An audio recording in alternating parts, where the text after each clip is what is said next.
صلی علی رسول الکریم اما بعد فاعوذ باللہ من الشیطان الرجیم بسم اللہ الرحمن الرحیم ثلاث من کن فیہ وجد حلاوت الایمان۔ رسول اللہ صلی اللہ علیہ وسلم نے فرمایا جس بندے کے اندر 3 صفات ہوئیں اس بندے کو ایمان کی مٹھاس، ایمان کی چاشنی اور ایمان کی حلاوت محسوس ہوتی ہے۔ وہ کون سی 3 چیزیں ہیں دوستو؟ یہ روایت صحیح مسلم کے اندر 43 نمبر، صحیح بخاری کے اندر 16 نمبر روایت ہے۔ فرمایا کہ ان یکون اللہ و رسولہ احب الیہ مما سواہما۔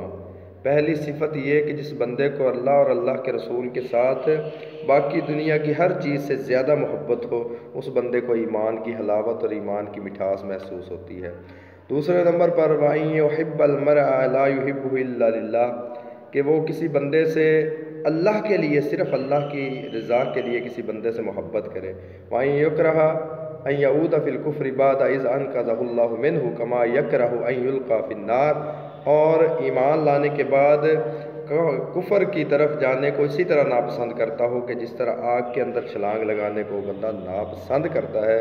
تو یہ 3 چیزیں جس بندے کے اندر جمع ہو گئیں اس بندے کو ایمان کی حلاوت محسوس ہوتی ہے، ایمان کی چاشنی محسوس ہوتی ہے، ایمان کا مزہ اور ذائقہ محسوس ہوتا ہے جو ہر ایک چیز کے ذائقے سے زیادہ بہتر ہوتا ہے، زیادہ مزیدار ہوتا ہے، ہر چیز کے ذائقے سے زیادہ افضل ہوتا ہے۔